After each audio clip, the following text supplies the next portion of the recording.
अस्सलाम वालेकुम बच्चों, कैसे हैं आप सब। उम्मीद करती हूँ आप लोग ठीक होंगे। आज का हमारा चैप्टर नंबर 6 का लास्ट टॉपिक है जो कि है effect of changing the temperature on the state of equilibrium. कि हमने इक्विलिब्रियम की हालत में टेम्परेचर को चेंज करना है। जब हम टेम्परेचर पे चेंज करेंगे तो हमने उसका असर देखना है कि उस रिएक्शन के अंदर क्या क्या चेंज आ रहा है। ठीक है। The formation of ammonia is exothermic. Ammonia जो बन रहा है ये एक एक्सोथर्मिक रिएक्शन है। एक्सो मतलब जिसमें से हीट निकल रही होती है। ठीक है। एंटो मतलब जिसमें हीट जज़ब हो रही होती है और एक्सो हीट हरारत निकल रही होती है। ये जो अमोनिया बन रही है ये एक एक्सोथर्मिक रिएक्शन है इन द फॉरवर्ड रिएक्शन में। ठीक है। And hence this reaction will be endothermic reaction in the reverse direction. के इसमें बच्चों क्या कह रहे हैं सिंपल के जो अमोनिया बन रहा है, ठीक है, जो अमोनिया बन रहा है ये एक एक्सोथर्मिक रिएक्शन है। क्या है ये? एक्सोथर्मिक। एक्सो मतलब के माइनस में उसकी वैल्यू आएगी। और ये जो रिएक्शन है वो फॉरवर्ड है।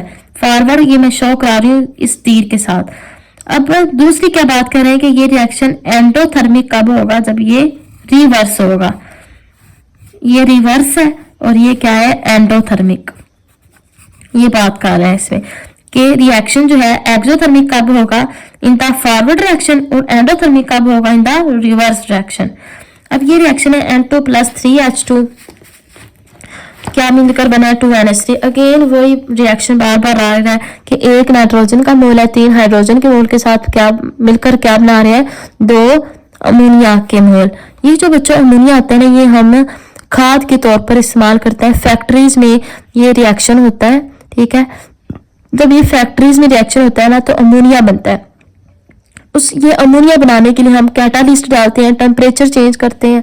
तो चाहिए हमें क्या होता है? हम खाद बना रहे होते हैं इसमें यूरिया फर्टिलाइजर। जब भी हम यूरिया फर्टिलाइजर खाद बनाते हैं तो हम क्या करते हैं? फसलों के लिए, फसलों की अच्छी ग्रोथ के लिए बना रहे होते हैं। ठीक है। तो ये लैबोरेटरीज के सारे रिएक्शन है।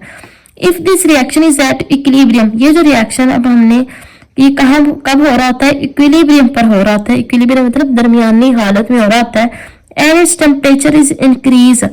हम अगर 2 शराइत है, हमने क्या करना है? टेम्परेचर को बढ़ा रहे हैं। ठीक है।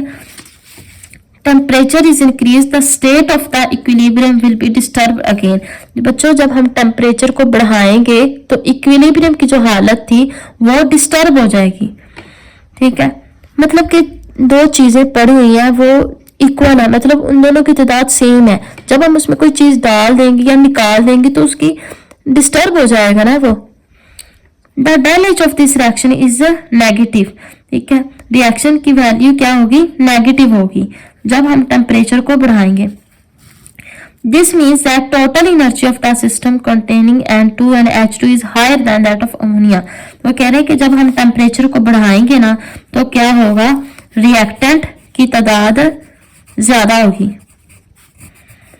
ठीक है। N2 और H2 ये जो 2 चीजें हैं, 2 रिएक्टेंट हैं, ये ज्यादा होंगी एज कम्पेयर टू अमोनिया के।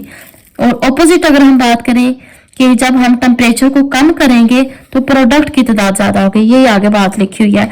ठीक है। The increase in temperature of this reaction, जब हम टेम्परेचर को इंक्रीज करेंगे at equilibrium will push the reaction in the backward reaction. ये जो रिएक्शन है ये बैकवर्ड की तरफ पुश हो जाएगा द रिएक्टेंट साइड। ठीक है। रिएक्टेंट्स की तरफ। अब जब हम टेम्परेचर को डिक्रीज करेंगे will drive the equilibrium to the forward reaction. तो ये रिएक्शन होगा फॉरवर्ड में। ठीक है। तो सिंपल इसमें बच्चों क्या लिखा हुआ है? जब हम टेम्परेचर को बढ़ाएंगे तो रिएक्टेंट्स की तादाद बढ़ेगी, जब हम टेम्परेचर को कम करेंगे तो प्रोडक्ट्स की तादाद बढ़ेगी। ठीक है। और सिंपल इसमें यही था कि अगर एक्सोथर्मिक रिएक्शन है तो वो फॉरवर्ड में है और अगर एंडो है तो वो रिवर्स में है। इतना ही था इस टॉपिक में। नेक्स्ट हम चलते हैं effect of change of pressure. हमने प्रेशर को चेंज करना है रिएक्शन के अंदर एट इक्विलिब्रियम की हालत में। Change of pressure will disturb the equilibrium state. अगर हम प्रेशर को चेंज करते हैं तो क्या होगा? ये इक्विलिब्रियम की हालत को डिस्टर्ब कर देगा। ठीक है। अगेन वही बात आ रही है बच्चों की जब हम टेम्परेचर को बढ़ाते हैं, अगर हम प्रेशर को बढ़ाते हैं, कम करते हैं, कैटालिस्ट डालते हैं, तो क्या हो रहा है? जो है रिएक्शन डिस्टर्ब हो रहा है। If only those gaseous reaction उन गैसियस रिएक्शन का मतलब अब हम रिएक्शन करा रहे हैं गैसियस के साथ, गैस की हालत के साथ, in which the number of moles of the reacting gases will be different from the number of moles of the gases being produced.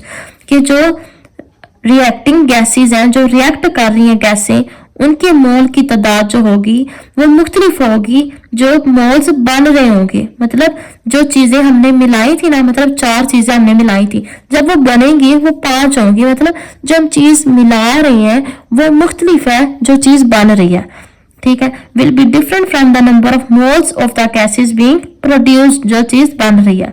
Since the formation of ammonia gas meet such a condition, ammonia gas की जो formation है वो इन शराइत पर मिलती है, the state of its equilibrium will be disturbed, equilibrium की हालत disturb हो जाएगी बाय चेंजिंग द प्रेशर, अगर हम प्रेशर को चेंज करते हैं, ठीक है।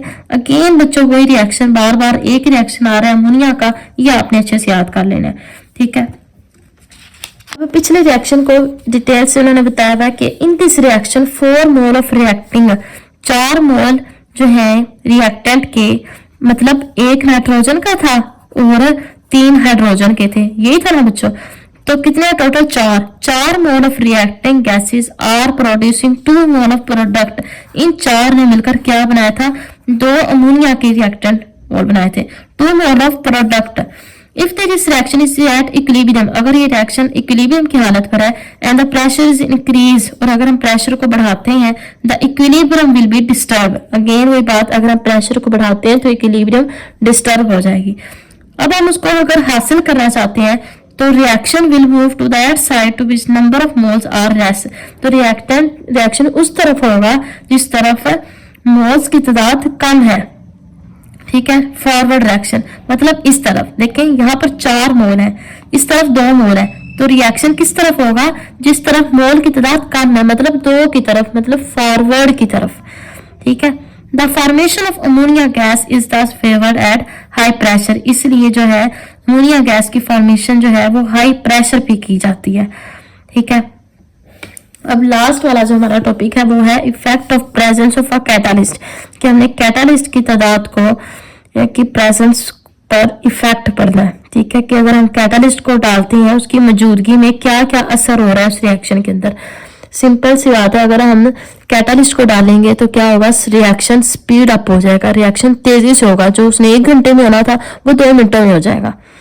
Eight the stage of dynamic equilibrium, dynamic equilibrium की हालत में the rate of both forward and backward reaction are equal, जो फॉरवर्ड का रेट है और जो बैकवर्ड का रेट है वो दोनों इक्वल होते हैं डायनामिक की हालत में, हमने पीछे से पढ़ के आए हैं। अब ये कैटालिस्ट का मेन जो है वो ये पॉइंट है, अ कैटालिस्ट इंक्रीजेज, कैटालिस्ट कब इंक्रीज होता है, both the rate of forward and back reaction of a reversible reaction.